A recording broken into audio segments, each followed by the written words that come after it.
And so we made a bet, a friendly bet, if you will, between two buddies about our respective teams playing on Monday Night Football. And the bet was that if the Commanders won, Pete was going to come on this show and read a poem that was kind of an ode to the Commanders. It was going to have to be a poem of his own writing praising the Washington Commanders. And I said that if I would lost, that I would come on and wear a jersey of the opposing team that won the game. And so I am honoring my bet for Pete. You know what? Give the refs the credit.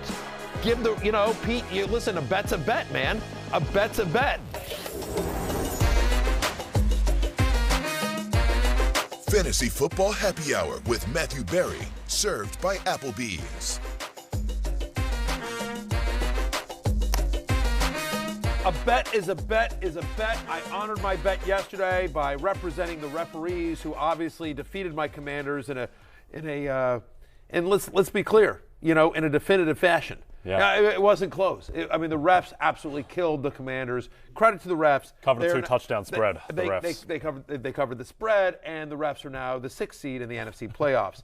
Meanwhile, by the way, my fantasy ride or die, Jalen Hurts. Oh, by the way, it's noon on a Tuesday on Peacock, but of course it's 5 o'clock somewhere, so welcome into the happy hour with Jay Croucher. I am Matthew Berry right here on the beautiful NBC family of networks. And I just want to say, so for those of you listening at home, I am wearing the jersey of my ride or die, my fantasy ride or die, Jalen Hurts, the presumptive MVP favorite, the leader, the quarterback of the number 1 seed Philadelphia Eagles, the quarterback of a number of number 1 fantasy teams out there as well. And I am wearing this in solidarity. I'm wearing this as an honor, as a tribute, if you will.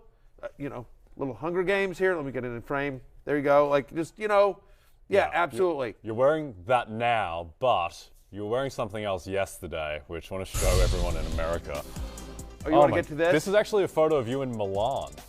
This is a European cut that we didn't actually make onto the show. So I wanted to do the ref bit. All right, so here's what I didn't realize you were going to go to this. All right, thanks, Jay. Appreciate this. So here's what it is. So we wanted to do the ref bit, and we were like, do we have any ref uniforms? We don't. So I went to a Dick's Sporting Goods on the way in and this is all they had, is the jersey that you saw. God, it was tight. In person, it was so tight. This is a large. It was all they had at Dick's. And it's like a European cut or something like that. I put a T-shirt on underneath. It looked even worse. So I went out there like that. And then at the last minute, we were able to find somebody had a hockey referee, and so I put that on better. But Jay Croucher, of course, my teammate, my buddy, my friend, who's supposed to have my support, of course, immediately snapped a picture and then behind my back texted it to our producers. So thank you very much. Typical Australian right there. Very sneaky. Like when not ruining movies, you're trying to ruin my life there on social media. So anyway, that was a picture of me in the European Cup cut, if you will, of the ref uniform. Luckily, we found the one with the long sleeves. Looks a little bit better. Yep. All right. And again, if you're listening at home, you can see that clip on NFL on NBC YouTube channel or on demand on Peacock. It's worth the price of admission. But let's go from Milan to Wisconsin. And let's talk about Monday Night Football because we have to. Anyway, we'll get to Jalen Hurts in a second, but I'm wearing the number 1 Fly Eagles Fly to represent and honor my ride or die who got some bad news yesterday. But we'll talk about that in a little bit. We'll talk about that. If you want to talk about the bad news in Green Bay, the game we were supposed to watch? The bad news was the game. Okay. What would you like to talk about? Let's talk about the running backs in Green Bay because they've generally been the most interesting thing about the Packers all year. Let's talk about Aaron Jones. A.J. Dillon wasn't very efficient but got into the end zone twice. Any confidence in either of these guys going forward? Yeah, I think so. Because I think there was nothing about last night's game that changed my opinion, candidly, on any player, but especially the running backs here, right? I mean, so maybe you feel a little bit better about A.J. Dillon. The thought was his previous usage had been because Aaron Jones had left the game early due to injury the last time we saw the Packers play. But in this particular game, it was really even. Through the first 3 quarters before Dillon went into the medical tent, was checked out for a concussion. Before that, Aaron Jones and A.J. Dillon basically split snaps evenly through the first 3 quarters, 26 and 26 apiece. Obviously, cold weather game. Rams defensive line clearly missing Aaron Donald. They really had their way running the ball. And so as you see it there on your screen, Dillon obviously got less rush attempts than Aaron Jones. Aaron Jones ultimately winds up with 21 touches. A.J. Dillon 14, but again, fourth quarter was mostly Jones and actually Taylor as well, as Dillon was getting checked out. Ultimately, they ran the ball effectively, which makes sense. It's cold weather. It's a good run matchup.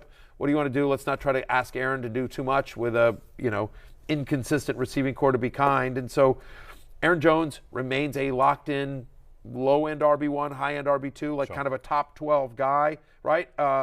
He's now had 18 or more fantasy points in 2 of the last 3. What's exciting about Aaron Jones is his usage in the passing game with 5 or more targets in 3 of the last 4. So Aaron Jones is Aaron Jones. # free Aaron Jones. Yep. He feels like he's free. He's getting a decent amount of work. And then for A.J. Dillon, they're starting to use him a little bit more in the passing game, but still, he's a touchdown-dependent flex or low-end RB2 is what Dillon is. You really need him to get a touchdown to pay off. Obviously, last night he gets you 2, which is big. I don't know if they can always count on that. However, you think about their upcoming schedule, right? So they play Miami this week. They're on the road at Miami. I don't think you're, truly, the Dolphins have a good run defense, but I don't think you're scared of it. It's not the Niners run defense, right? And I think that middle of the pack. Right, it's basically. And so, I think that's what they're going to want to do that because, again, try to keep that offense off the field, the Dolphins off the offense. The way you're going to beat Miami is through time possession, at least if you're the Packers. They're not going to be able to just outscore them the way the Bills did, right? So yeah, I do think that my opinion on the running backs hasn't changed. Yep. Aaron Jones is a must start. J.J. Dillon's a touchdown-dependent flex RB2, depending on what you need. Yeah, obviously starting Aaron Jones every week. I do think with A.J. Dillon that don't get too sucked into last night because that was just an ideal game script. No Aaron Donald in the run defense. Now they go to Miami, who really need to win to get into the playoffs. So they'll be going all out, and the Dolphins are 4.5-point favorites. Packers ran the ball 35 times last night. You're probably not going to have the game script. They'll try and probably establish that, but I wouldn't be counting on a couple of touchdowns. Right, and it's because of the passing game usage that you feel better about Aaron Jones. Sure. That regardless of how the game goes, Aaron Jones is going to have his typical workload. To your point, they're playing at the lead. They're playing with the lead in cold weather in a great run matchup, so it makes sense that they wanted to sort of pound Dillon in there. Yep. And we'll see, but on the road at Miami where it should be a lot warmer, we will see, and you'll see where the rankings come out tomorrow for A.J. Dillon. But again, I think he's a touchdown-dependent flex is what he is. Yep. Let's talk about the receivers. Let's take a look at the production that the Packers wide receivers had last night and their skill position players overall. Romeo Doubs back, 5 targets, 5 receptions for 55. Aaron Rodgers did everything he possibly could for Christian Watson anytime touchdown bettors last night with the last 2 plays of the game effectively. He tried to get the ball to Christian Watson, and here is Aaron Rodgers talking about his receivers. Bemoan a couple of his opportunities to maybe catch and run and get some more yards, but I was happy to get him out there. He's a very crisp route runner. They were asking me about the difference between Christian and Romes this week, and Romes has always been a little bit more polished of a route runner. Christian is just so explosive. So I thought Matt did a good job of giving Romeo some routes where we needed his crispness on the routes, and then giving Christian opportunities to use his speed, which we've basically been doing. I thought Cobby had a few nice plays for us as well, and we got to keep finding ways to get Allen involved too. Romes. Didn't know that was the name. I didn't either. Good for you, Aaron. But good for you, he's absolutely right. I mean, and Randall Cobb is still there, right? To help out, if you will. He is Aaron Rodgers' best friend, whatever. You're not starting Randall Cobb 3 for 32 on 4 targets. Randall Cobb is like James Jones on the LeBron James teams, where he's around. He's getting enough work to be sort of annoying to the other pass catchers, especially in a game where they're going to run the ball quite a bit. I don't think they're going to have that luxury against the Miami Dolphins here. I don't think I've changed my opinion on these. I get that Doubs had the better game, I suppose. He led the team in receiving yards, but he also played the second fewest snaps of any wide receivers. And you heard Aaron Rodgers there at the very end of that clip talking about the fact that they got to find ways to get Allen involved. He's talking about Allen Lazard, who had 1 reception for 7 yards on just 2 targets. I think that number will go up. But coming into this game, my feeling was that the only must-start wide receiver was Christian Watson. And despite the fact that Watson had a disappointing game, 8.6 fantasy points, 4 for 46, I'm still going right back to Christian Watson next week. If you've normally been starting him, I think you start him again against the Miami Dolphins. They try to get him a touchdown. At the very end, they tried everything imaginable. It was ridiculous. They should have been running the ball out, and they're trying to get Christian Watson touchdowns on the 2 penultimate plays of the game. If you saw the post-game interview that Rodgers did with Lisa Salters, she asked him about that, and he's just like, because at the very end of the game, if you tuned out, Rodgers tried to get Watson the ball at the goal line, and Watson little audible. He did some sort of audible with his right arm, looking at Watson. That I suppose that means he's going to basically take a step and turn and look and get the ball, but instead he just kept running out, and so the ball didn't get anywhere near him. Rodgers literally says to Lisa Salters at the end, in the post-game interview, "Listen, if you want touchdowns, run the right route." Yeah. Very Aaron Rodgers. So and he didn't, I guess, but they did try to get him, and I think if Rodgers and Watson are on the same page and he gets into the end zone, I think the narrative about him is different today. Yes. I'm not worried about one bad game when Watson has been just so good down the stretch. He had 6 or more targets, and more often than not, given his speed and big play explosiveness, that's going to pay off. Favorable matchup as well against the Dolphins in terms of their pass defense has been a little shaky this year. Xavier Howard hasn't been the same guy. The Bills did whatever they wanted. I know it is the Bills, but still, and you would expect that they will be throwing to keep up with the Dolphins if they can't. Right. And Watson is one of those guys that all he needs is one play to make your day. Yep. And huge touchdown potential there. Let's unfortunately talk about the Los Angeles Rams. We are contractually obligated to America. It was the Cam Akers show, I guess. Cam Akers continues to look vaguely fantasy useful. I wouldn't want to go as far as to say reliable. It's a really strong word.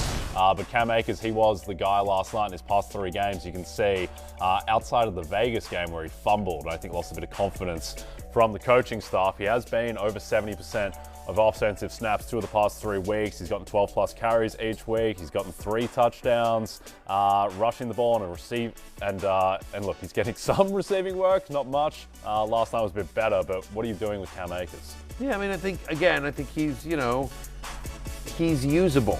Like, are you excited about him? You're not. The offensive line looked poor last week as well, right? I mean, they looked poor last night. They looked poor, throughout the game. But yes, Akers' volume, 15 touches, 100 total yards. He had 100 total yards from scrimmage. You mentioned the scoring that he's had, and so he's now had at least 60 rushing yards in 3 of the last 5 games. He's scored in 2 of the last 3, as you mentioned. Didn't score last night, but did get the 100 total yards. And so, the best thing I can say about Cam Akers is that he's usable. They're playing the Broncos this week. I don't think the Broncos' run defense scares anyone. In negative game script last week against the Broncos, the Cardinals with their 3rd-string quarterback and Trace McSorley were still able to get a really good game out of James Conner last week. So, yeah, I mean, Cam Akers is usable. He is a usable flex-level running back. Yep. There's not a ton of upside, but there's seems to at least be a floor there because of the usage. I don't think we need to talk about any of the other Rams. There's no Rams pass catchers starting. You're not starting Baker Mayfield. Tyler Higbee, if you're desperate at tight end, that would probably be the only other guy, right? I guess against Denver, tight ends have had some success against Denver. They're usually really good against passing, against wide receivers this year. Sure. I mean, Higbee really means desperate in most languages. You know what I mean? Like if you look at the dictionary, and you look up, Yep. I think the last night was a good example of why sports betting is great. Because if you didn't have a bet on that game, there wasn't a lot of reason to watch, particularly in the second half as it got out of control. But or fantasy football. I mean, I had Aaron Jones and I needed a huge game, and so this play you're just seeing right here, where I was like, oh my God, get in! I wanted them to review that again because I thought he might have crossed the plane for a second, and they didn't. And then, of course, they take a knee. And what this was most relevant for, yes, Aaron Jones anytime touchdown scorer, but also the total, which was 39.5. He gets an extra yard there. It goes over, and then they start kneeling. And here's some sound of Matt LaFleur talking about not trying to score again. Right. They wind up at 36. The under hit. At points scored, or there's a point differential, it's way, way down on the playoff tiebreaker list, but it is down there. I mean, did you think about it? No, I didn't. I didn't think about that. I just think there's a way you handle winning in this league, and I got a lot of respect for those guys you're competing against, and if I knew that was going to be the difference, certainly you do what you got to do. But I think that there's karma involved in that, and I don't want to be about that. And I've got too much respect for them. Matt LaFleur there was talking about how he's asked point differential is a playoff tiebreak deep down, which could come into play because they could be tied with the Seahawks, with the Lions. I don't think he knew it was I didn't know personally that was a tiebreak because it's so far down because you got to do conference record and strength of schedule and all that type of stuff. But if they miss the playoffs because they kneeled, it would be quite funny. You know what? I agree with you, by the way. If you watch the clip, when you're looking at it, I don't think he knew that. I think he sort of BS'd that. Yeah. And he just talked about the fact that he didn't want to score. So, right, Aaron, for those of you listening, we showed the play at the end of the game where Aaron Jones gets down to, it looks like the 1-inch line. And we only saw one look at it. I'm like, are you sure he didn't cross the plane? Because he outstretched the ball before he got pulled down. And so I would have really been interested to see another look at that. But whatever. It's called down basically at the 1-inch line. And instead of punching it in for another, or at least attempting to with Jones or Dillon or somebody, even Patrick Taylor, they instead take a knee for 3 straight and wind up with a 24-12 victory. And so, yeah, I'm with you. I have a real issue with this, and there's a lot of reasons. In essence, basically what he's saying is it's like, I don't want to try to, quote, run up the score because I'm close with McVay and the guys on the other side of the ball. And I get that. And there's karma involved with that, and I get that too. But running up, you're up by 12 points. Yeah. You're up by 12 points. And to your point and to the reporter's point in that question, point differential is a tiebreaker. Now, a lot of things have to happen before it matters. A lot of things. And it's much more unlikely than not to be a factor. It is most likely not going to ultimately be a factor as to whether or not Green Bay pays in the postseason. But there's a chance. Yep. If you're telling me there's a chance, if there's a 1% chance it comes into play, there's a 2% chance, why wouldn't you try for the extra touchdown? Here's the other thing that I don't like.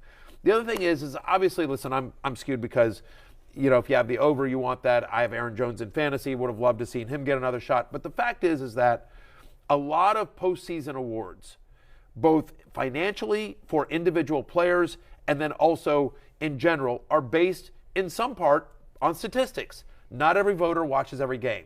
A lot of times they'll look at the stats. How many touchdowns does this guy have? How many yards, catches, passing yards, et cetera, et cetera, et cetera. So in essence, stuff like that, as dumb as it may seem, an extra touchdown for Aaron Jones potentially affects his potential to get to the Pro Bowl, to I don't know what is in his contract, but he may have a touchdown escalator in his contract. Again, I don't know. Or same with Aaron Rodgers. Fine, you don't want to give it to Aaron Jones. Let Aaron Rodgers, who's had a tough year this year, give him a bunny touchdown. Just add to his total a little bit. If it's one thing, if it's 40-12, I get it. But it's 24-12. Yep. It's not even 2 touchdowns of a lead here. And again, there's a chance it affects your postseason opportunity, and that's more important than saying hey, Sean McVay, I didn't, take a last-second touchdown when I could have. I think it's dumb, and I think it's short-sighted, and I think it's bad on both a personal level for the guys in that locker room. They want to score touchdowns. It's been a tough year for Green Bay. Yep. I'm going to say it's minus 2,000. LaFleur didn't know about the point differential tiebreak, which is 1,000%. Maybe fair enough because I don't think many people know about it. But you're an NFL head coach. He's the coach of the team, so maybe you should know about it. By the way, you're an NFL head coach, and not only should you know about it, at least somebody in the building Yes. should know about that. Yeah. There's got to be some sort of specialist there that's looking at that and tells LaFleur that. Yep. Now, it could have an impact, unlikely, but it could have an impact on the NFC playoff picture as we take a look at where the Packers stand in that now. So they're in the hunt. They're 6-8. The Commanders still occupying the 7th spot. See if they can beat San Francisco on the weekend. Otherwise, they likely fall out temporarily at least. The Packers, their main threats are going to be Washington, Seattle, and Detroit. The NFC South teams are really just competing among themselves. They're not going to get a wild card. Yeah, it's really interesting here because, ultimately, it comes down to the Carolina Panthers for the Commanders as I look at this, right? Seattle plays Kansas City this week. You expect the Chiefs win that game, especially given that Seattle has not looked great and they're not going to be without Tyler Lockett in that one. And then Green Bay plays at Miami. Okay, whatever. But even if Green Bay wins, they're 7-8. Assume the Commanders lose, they're 7-1 to the Niners. So now it comes down to Detroit playing Carolina this week. Yep. And you'd expect the Lions to win that one, but Panthers have been plucky. Yeah, Detroit are only a 3-point favorite, so you need to wear a Sam Darnold Keep Pounding Panthers jersey because you're going to be Panther Nation on the weekend. The Packers are plus 900 to make the playoffs. They need to win out It's not the easiest schedule. It's Miami and then home games against Minnesota and Detroit. Those are close to coin flips. There'll be small favorites in those games. And, no one will want to see Aaron Rodgers in the playoffs, but they're not that frightening, I don't think. No, they aren't, especially because if they get into the playoffs, they're going to have to go on the road. Yes, like Lambeau in winter is always like a factor in the playoffs, and that's not going to be. There's the only way the Packers get in is through the 7th seed. So there's no scenario where they home. I believe this. I could be wrong. No, Maybe the Vikings have clinched the North, so right. that is done. Let's talk some Roto-World headlines, including the big one, which makes the NFC potentially a little less intimidating because Jalen Hurts is hurt. We don't know the extent of the injury. Looks like he's going to miss against the Cowboys. The line immediately jumped up from Cowboys -1.5 to Cowboys -6. So the market doesn't think that Jalen Hurts is going to play, but hopefully it's just a 1-week injury. Yeah, we'll see. It's not serious. That's interesting. A bunch of different things, a bunch of different reactions here as we watch the play where it happened. Hurts on a run, and it just sort of gets slammed into the ground by the cheating Bears. Don't they? Cheating Bears. You allowed to make a tackle? No, not allowed. Not against Jalen Hurts. Not against my fantasy ride or die. They should gently invite him to the ground. Oh. Hey, right? They put a pillow down, something like that. Just, hey, Mr. Hurts, would you mind laying down on this soft blade of grass here? Because I've reached you and I don't want to hurt you. That's sort of what should have happened. Not responsible from Tayshaun Gibson, knowing that it's Matthew Berry's fantasy ride or die I'm just saying, at stake here. Just be polite, be the right thing to do. So a lot of reactions to this. First off, just in terms of the news, yes. I think this is. I know this seems dumb for me to point out, and it's petty, but I actually think it's important in terms of doing fantasy analysis, in terms of reacting to stuff. Not every source is to be trusted. Not every source that has a blue check mark on Twitter is to be trusted. So a random ABC News producer, I think, or a producer that works for ABC, it may not be ABC News, producer that works for ABC tweets out, but he's verified, and he works for ABC, right? So in theory, credible, tweets out that per source, he's broken his collarbone, is done for the year. Yeah. Yeah. And people start panicking. And you're like, well, who the hell is this guy? Yeah. You know what I mean? And so, because we have national reporters that get stuff wrong. And so now you've got this guy, from left field, what? So it's always important to check the sources. I will tell you this. At ESPN, sometimes we weren't always first with the news. And you guys, I'm not at ESPN. I don't need to carry that water anymore. But I will tell you this. I will say this in deference to my former colleagues. There is that they take that seriously. And every once in a while they will get something wrong. But the people, the news reporters, and I never was one of them, but the news reporters at ESPN rarely get stuff wrong, especially compared to a lot of the other industry. And sometimes they are not always first, but they confirm it, they double confirm it. They're really good about that particular aspect of it. And so, regardless of whether it's Schefter or Mort or Field or Darlington or Diana, any Graziano, any of the guys that do that, or look, whatever. Jay Glazer is really good. I think Tom Pelissero of NFL Network's really good. Albert Breer's really good. There's a number of guys out there that when they tweet something, you can more or less take it to the bank. But the important thing is I just think, check the source, yes. Right? So anyway, news after the producers sort of told nope, wrong. Remember there was another ABC News reporter that tweeted something about, what was it? Was it Kobe? Something about Kobe? Anyway, I don't know. They awful stuff. Anyway, back to Hurts. It's not that serious. It is a sprained right shoulder. It is his throwing arm. To your point, the line moved immediately. He is uncertain to play against Dallas. The game is Saturday, so it's a short week here. But it's also a massively important game for the NFC East, for the number 1 seed in the NFC. I am not ready to say, oh, Hurts isn't playing. My DMs, my texts, my Twitter feed is filled with, what do I do? What do I do? I just lost Hurts. And I'm like, I don't know that you did lose Hurts. No, maybe you did. And you need to prepare as if you're not going to get him. But I'm not ready to full-on panic. And I'm wearing this jersey in solidarity and belief that my brother, my ride or die, my beloved Jalen Hurts will play this weekend. If he does not, hopefully he will play the following week against New Orleans and a home game against New Orleans. It's interesting, right? The first game between the Eagles and the Cowboys, it was Cooper Rush against Jalen Hurts, and now we might get Gardner Minshew against Dak Prescott. We don't get Jalen Hurts versus Dak Prescott potentially. Yeah, we'll talk about Gardner Minshew when we get to quarterbacks on waivers, but I think the concern would be for if you have Hurts on your roster is that the Eagles just need to win one of the last 3 games. They don't need to win this game. They just need to win one of the last 3, and they clinch the 1 seed. They clinch the NFC East. And actually, because of the deal they made with New Orleans, it's actually more important, the New Orleans game for them, because it affects the draft pick that they're going to get. Right. If they beat New Orleans is, in fact, worse, and so it lowers their draft pick, which is a pick that's going to go ultimately to the Eagles. And also, I don't think if you're dealing with a sprained shoulder and you're basically one of the 3 Super Bowl favorites, do you really want to send Jalen Hurts out there on the road against Micah Parsons? Like, do you really want to do that, or do you want to give him an extra week and then just win one of the last 2 games where they'll be heavy favorites against the Saints and the Giants? You know what's frustrating? What's frustrating? Is that everything you just said is logical and makes a lot of sense. Yeah. I'm sitting here in my Jalen Hurts jersey wearing green-colored glasses. Well, you're an being Eagles like, fan. come on, Jalen's going to play through it. He wants to win the MVP. Yeah. He needs all the stats he can get.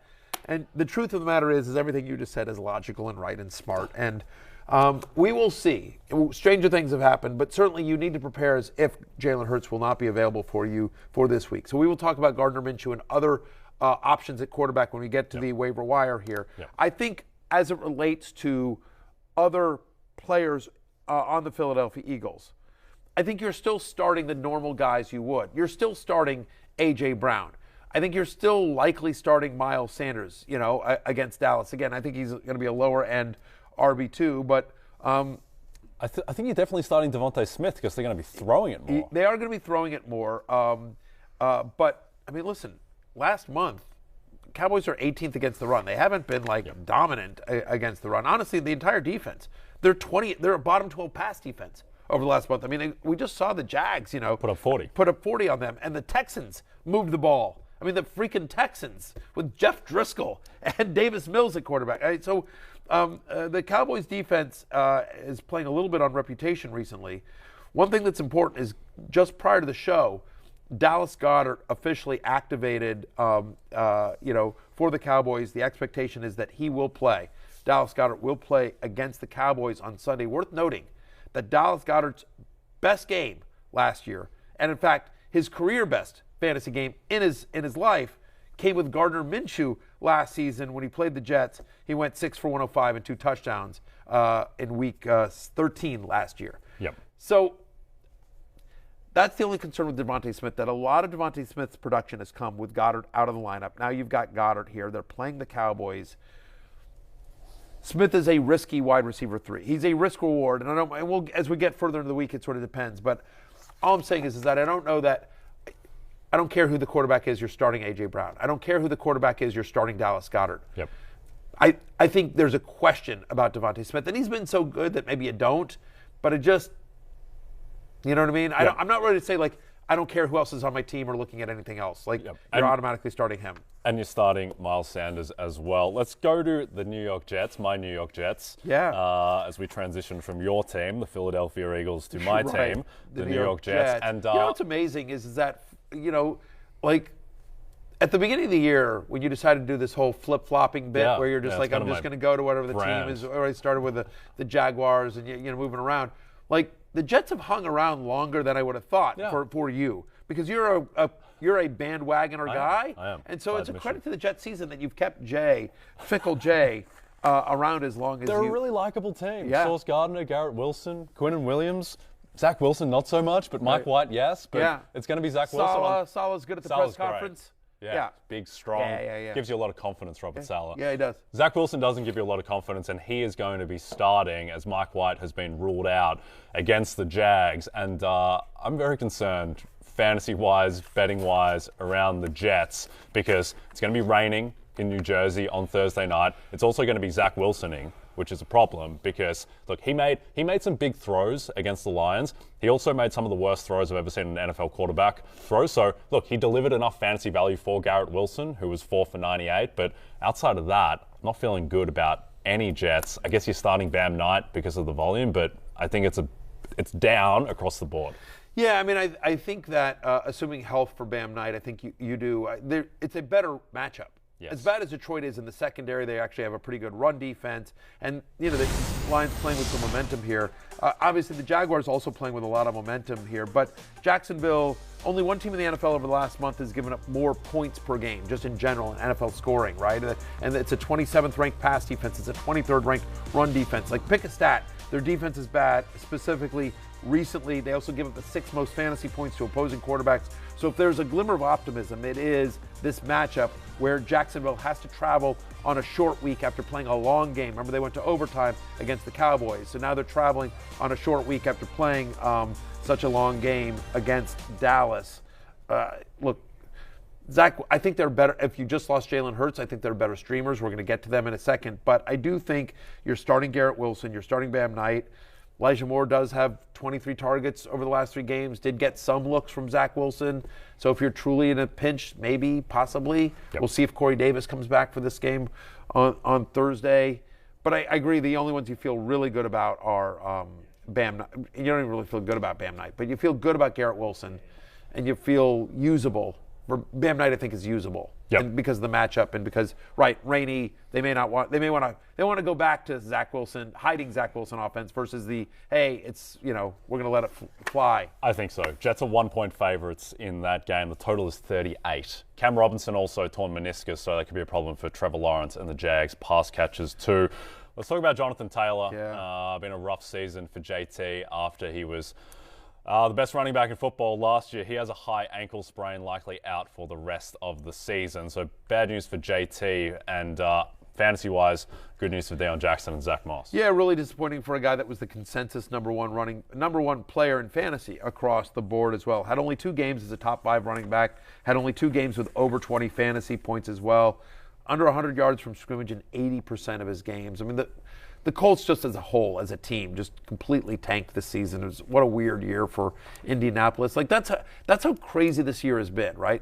That, like, when you think about, like, sort of the crazy, the meltdown, the meltdown in Las Vegas, Yes. against the Patriots, whatever we call that play, and you think about just sort of the nuttiness of all of it, right? And that the fact that lateral damage. And Baker Mayfield, literally like 48 hours after getting off a plane, like leading a comeback.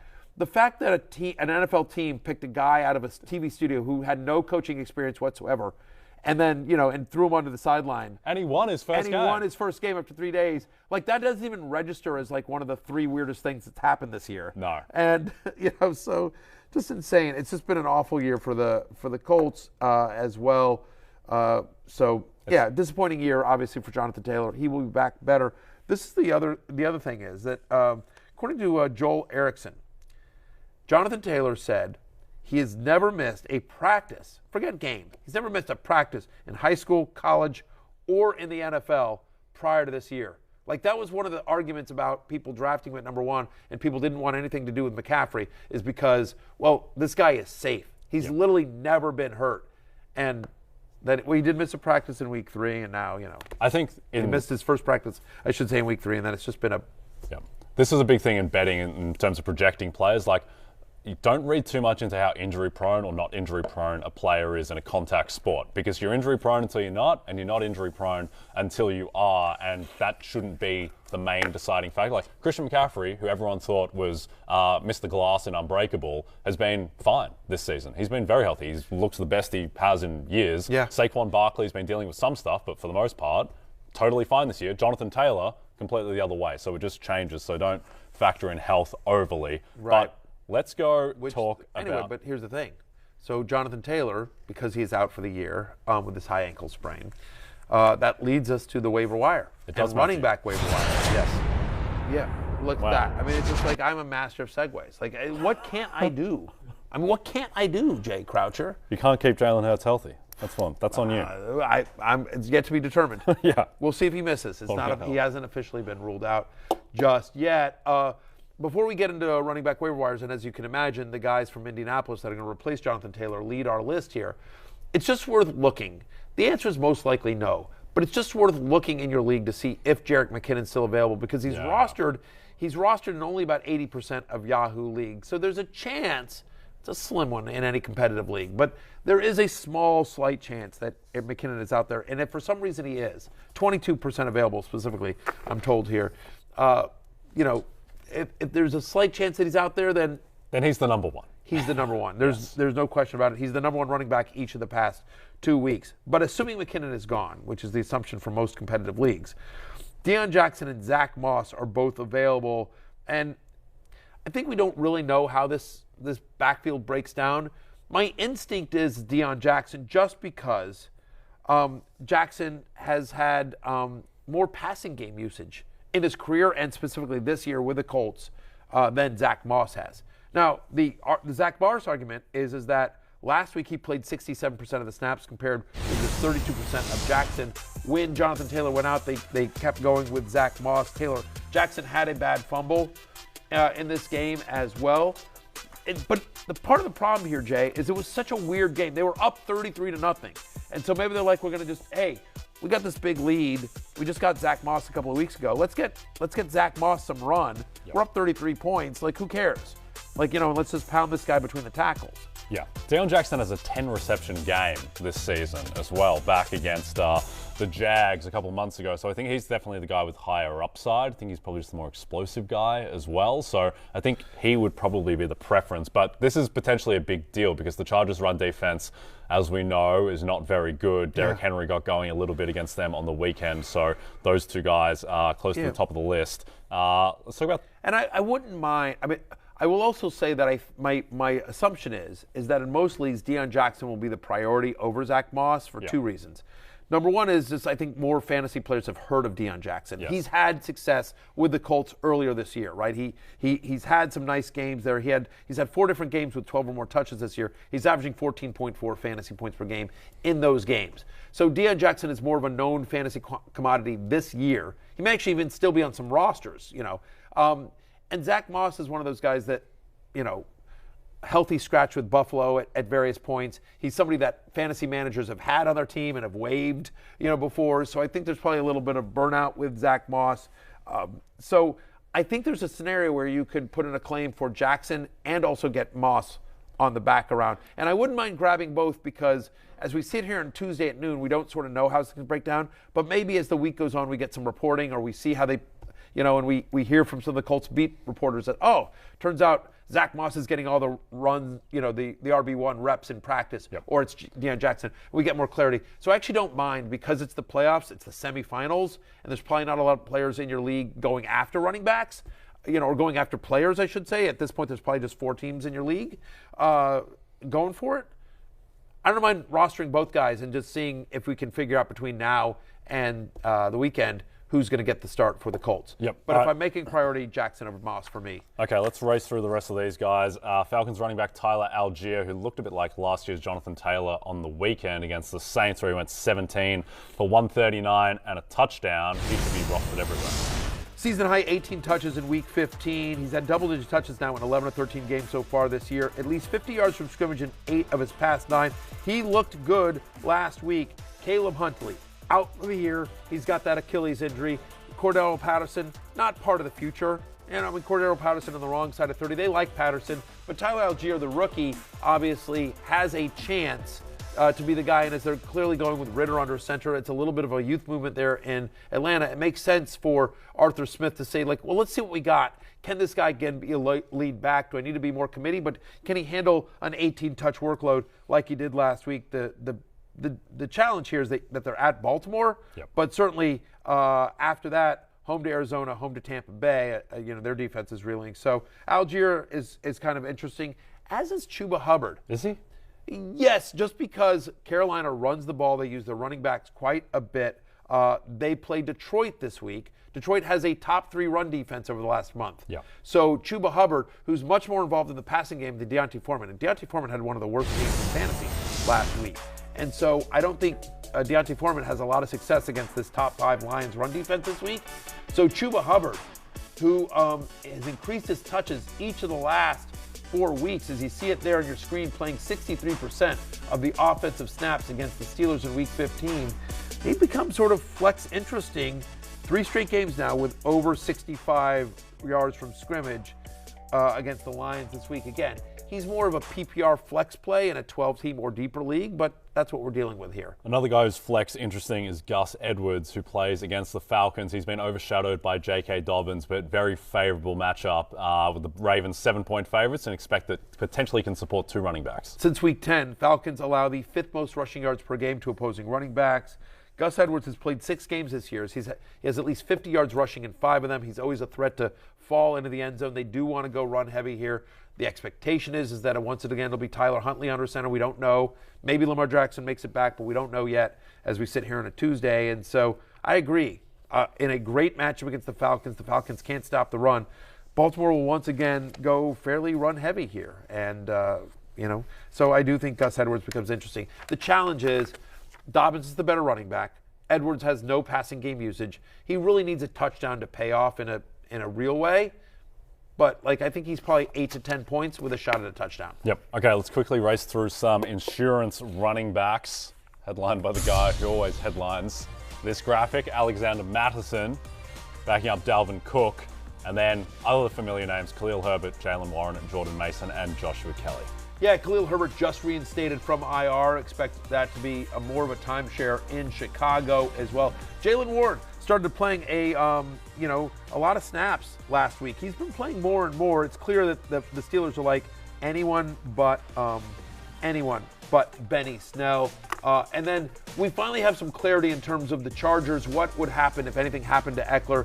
Eckler actually had to go to the medical tent last week for a little bit. Joshua Kelly came in, actually punched in a touchdown while Eckler was out, so it's clearly him. So, yeah, we should name the list the Alexander Mattison list. Yeah. Because, put his face in the dictionary. Again, I think, just to this point, if you'd had Jonathan Taylor and you'd already had Deon Jackson and or Zack Moss on your roster, you're feeling better about, you don't love the fact that you lost Taylor, but if you managed to survive your matchup, and now you're like, okay, I don't have to battle with any of my guys in the league, any of the people I'm playing in the league, to try to go get, Deon Jackson or Zack Moss or, some backup for replacement for Jonathan Taylor. So I don't know. Why wouldn't you do this? Yeah, why not? All right, we're going to go to break. Why would you not? When we come back, wide receivers, including the man who's destroyed Matthew Berry in many a league, Zay Jones. Oh, that guy.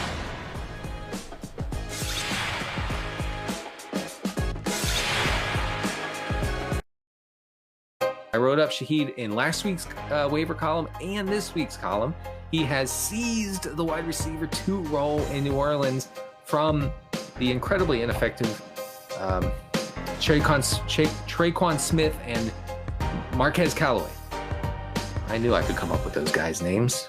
I have this sweater. Some are calling it a dad sweater. My kids are calling it a dad sweater. I call it a cool sweater. I thought it was cool. A little quirky, a little kooky. You see a dad wearing this and you don't really know what you're getting.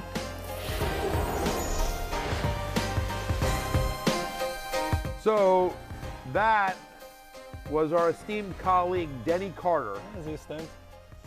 I was trying to be kind. It's the holidays. Generous, like when I call you esteemed. It's the same sort of vibe there. Same vibe. Anyway, our esteemed colleague Denny Carter there during his Waiver Wire show, which he does every Tuesday at 1 o'clock Eastern live on YouTube right after this show. Yeah. A lot has been made about his wardrobe. I'll just say this. So you should see this sweater that he's got. He's like, I thought it was a cool sweater. The fact that you thought it was a cool sweater immediately makes it a dad sweater. Yes. Because there's no such thing as a cool sweater. Correct. By definition, a sweater is a dad sweater. Yes. You know what I mean? Like the answer is like here's how you determine it. Here's how you determine it. Like would Justin Bieber wear a sweater? You know what I mean? Would Probably not. Right, exactly. Would anyone that a Kardashian dates wear a sweater?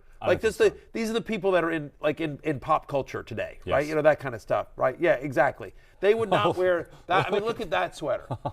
Would anyone cool wear that sweater? I don't know how all of Denny's wardrobe is robe adjacent. Everything looks like a robe. It really is. I would not wear that robe, and I'm not cool, or I'm not sweater. I would not wear that sweater, and I'm not cool. Yeah. So it's sort of like I thought it was a cool sweater. The fact that you thought it was a cool sweater immediately means you were not cool. Denny's got some work to do. All right, we got some work to do too. Talking about some work wide receivers on the waiver wire. Your man, Zay Jones, who is 45% available, but should not be. He was on my love list last week. 3 touchdowns last week. 3 touchdowns last week on my love list. Why, Jay? Why do I have to be so smart? Why do you have to be blessed with these? Why? To predict? Why? It's a curse. I was playing against him in so many leagues, and I put him in the love list, and I willed it into the universe. How do I contain my power? It's the Spider-Man thing. With great power comes great responsibility. I can't control it. I don't know what to do. Can't control my own Zay I'm Jones like, genius. You know, like who's the is it Cyclops? Who's the X-Men guy that has to wear? It is Cyclops. It's Cyclops, right? Yeah. That has to wear the band because if he does, his eyes shoot out. Yes. I'm Cyclops. Cyclops. I'm a fantasy Cyclops. Wow. I don't know how to control my own power. Someone needs to find me a band for my love-hate column when I'm facing these players. Such a ridiculous concept. Zay Jones went off. You're welcome, America. You're welcome, Zay Jones. You're welcome, Zay Jones. Tough matchup for Zay, so maybe you can. I think the New York Jets defense will be a band. Not in time for me. Over the eyes in itself, but he's been going off. He's been getting insane target share. As you can see, at least 7 targets in each of the past 5 games. 4 of those games have been excellent. Tough game against the Lions. That was just, I think you just throw that game out for the Jags. That was a mess all around, but keeps it cooking against Dallas with 109 yards and 3 touchdowns. And look, even with the tough matchup against New York in the rain, against Sauce Gardner and DJ Reed, I still think you have to start Zay Jones at this point. Look, 1,000%. I mean, look, the full screen you just saw was since week 10. Since week 10, he's the 7th best wide receiver in fantasy. Obviously, you have a 3-touchdown game. That helps quite a bit, but almost a 27% target share with an emerging quarterback that looking like that franchise guy, and it's a run game that hasn't really gotten off the ground. They're having to throw. Their defense is bad, so they're keeping in positive game script. To your point, rainy weather expected in New York. They're facing the Jets, who probably aren't going to be putting up a ton of points with Zach Wilson under center. To your point, it's 38.5 is the total in this game. But he's been so good. He definitely needs to be picked up at least because he's still available in over 40% of Yahoo leagues, about 45% available. I wish I wasn't so smart. Yeah. I wish I could just rely on my good looks. It doesn't seem fair that I'm boyishly handsome and brilliant. Like, leave something for the rest of you. You know what I mean? I feel bad. I apologize. It's not fair. Should we leave some for Drake London? Who's the next name on the list? Also boyishly handsome, Drake London. Also boyishly handsome. Anyway, so Zay Jones, sure. Let's move on to Drake London. Yeah. 1,000%. Drake London. Drake London, who now is, for better or worse, tied to Desmond Ridder. Drake London sounds like a private investigator. It's a great name. It's a great name. It's a better name than his fantasy production. Yeah, I mean, his name has won the head-to-head matchup there. Drake London, PI. Yeah. Like, that guy can take my case. Yeah, kind of Drake London, kind of lead of CSI New York. Yeah, you can totally. That's a great, it's a great sort of detective name. Who just showed up in a trench coat at the crime scene? Oh, that's Drake London. That's Drake London. That's Detective Drake London. Yeah. You can't, what are we doing there? You can't. Oh, God, I'm a criminal. Yeah. Uh-oh. They brought in Drake London? I'm screwed. Apparently Arthur Smith doesn't feel the same way, though, about the awesomeness of his name. But he at least has been getting the targets of late. 12 targets against the Steelers, 11 against the Saints, but I think his ceiling is still capped by the Desmond Ridder experience. But you're by the way, that show, which airs on Tuesdays on CBS, is called London Calling. Detective Drake London. Yeah. That's a CBS show, right? It's exactly feels right. It's probably between Blue Bloods and one of the 8 billion NCISs. Yes. Feels like that's where it rolls there. Somebody get Dick Wolf on the phone. This feels like this is something he could produce as well. Available. Yeah, exactly. Law and Order, Drake London. Yeah. Put it right here on NBC. Why are we giving it to CBS? Yeah. No, we'll keep it here. We'll keep it here at the Proud Peacock. All right. So Detective Drake London. Off the rails. Right. Whatever. It's a Tuesday in week 16, and my ride or die is hurt. There's no laws. If there's a positive here, I thought he had more production in a tough matchup against New Orleans with Desmond Ridder than I think we've seen in quite some.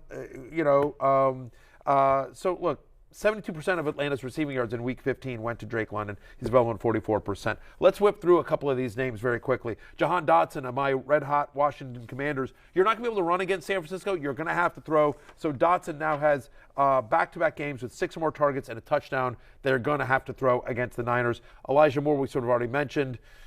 It's a good matchup. Yes. And Zach Wilson at least seems to know who he is. Yeah, he's familiar. He's acquainted with Elijah Moore now, but if there's going to be weather, you don't feel great about it. You can do a lot better than Elijah Moore. Marquise Goodwin is kind of interesting as well. 2 different 20-point games this year so far. Tyler Lockett, of course, likely to miss at least this week with that broken bone in his hand. And so Kansas City, which gives up a lot of wide receiver fantasy points in a game in which we expect Seattle to have to throw to keep up with the Chiefs, Marquise Goodwin becomes kind of interesting if you're desperate. You heard at the top of this show, top of this segment, Denny Carter talking about Rashid Shaheed.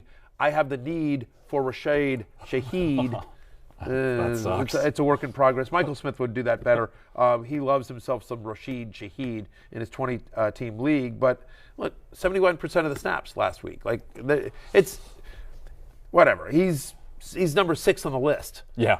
That's fine. There's a reason. I think that the fact that we're bringing up Rashid Shaheed, and quickly we can talk about KJ Osborne. KJ Osborne not really going to buy into last week. I think he can probably do better and more reliable than KJ Osborne. We're going to go to break. Okay. When we come back, we're going to talk some quarterbacks. We'll get into some Gardner Minshew. Okay. Down.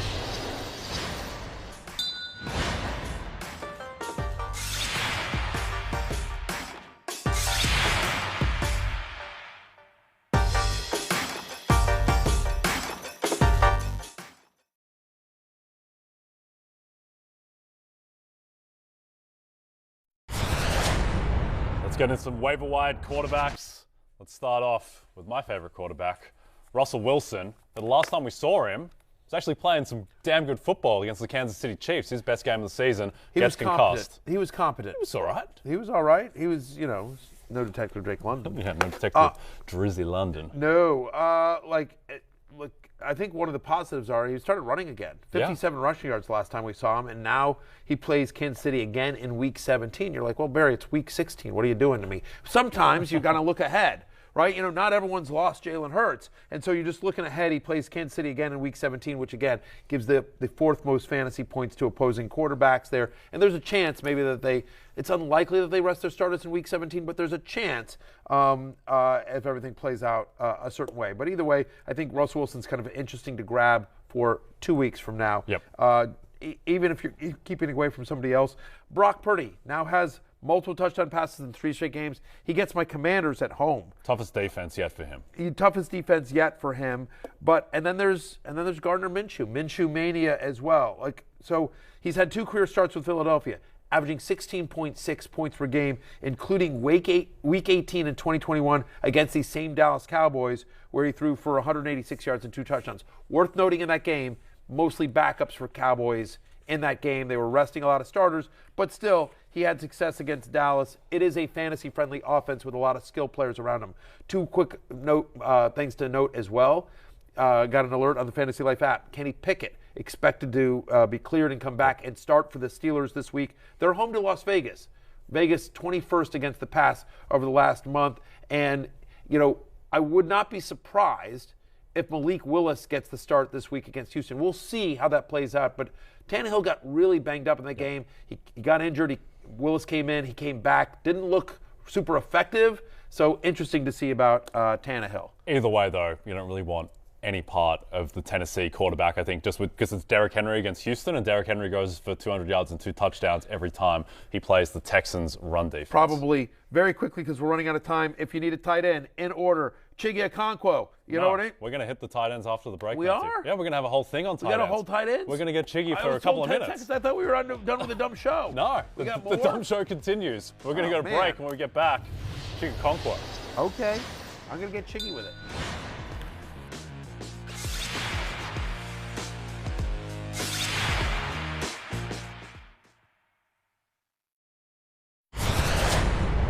Try as you might, Matthew Berry, you cannot get rid of this segment. You cannot get rid of waiver wire tight ends. Let's start with your man. You kind of staked your name to him, Chiggy Okonkwo. I was texting Denny Carter saying, well, you want to take this last segment? He was just like, no, you're on your own. I'm sweater shopping. All right, yes. we've been talking about him for a number of weeks. No one listens to us because he's still available in about 71% of leagues. But Chig Okonkwo is getting a lot of looks. 4 straight games with 5 or more targets. He's the 4th best tight end in fantasy over that time period on a points per game basis. Now, again, if Malik Willis starts versus Tannehill, you'd feel a little bit worse about that. But again, with Treylon Burks continuing to be out and Okonkwo earning more and more snaps and targets in this offense, given the dearth of the position, I do think he's a viable guy against Houston this week. Juwan Johnson, find somebody who looks at you the way Andy Dalton looks at Juwan Johnson. Machine. Touchdown machine. On a points per game basis, he's a top 11 tight end. He's scored in 5 of the last 7. And then how about Noah Fant? How about him? Yeah, well, he's playing Kansas City this week again. No Tyler Lockett for that Seahawks passing attack. And there's a little bit too much Will Dissly for my liking in terms of Noah Fant. But if you're down this far, it's worth noting he scored in 2 of the last 3. He's had at least 3 receptions in 5 of the past 6. And there's now a 23.5% target share available with Tyler Lockett's injury. Some of that will go to Goodwin, but some will go to Noah Fant. It's closing time, which means you don't have to go home, but you can't stay here. For Jay Croucher, I'm Matthew Berry. Get better, Jalen Hurts. Get better soon. Peace out. Hey, it's Matthew Berry from NBC Sports and RotoWorld.com. Just want to thank you so much for watching what you just watched, or at least being too lazy to click out of it after the autoplay just kept it going. So either way, thank you so much for just letting it scroll by your screen. And now I'd like to ask you respectfully, please subscribe to the NFL on NBC YouTube channel for the latest NFL news, fantasy headlines from RotoWorld, and betting analysis from NBC Sports Edge.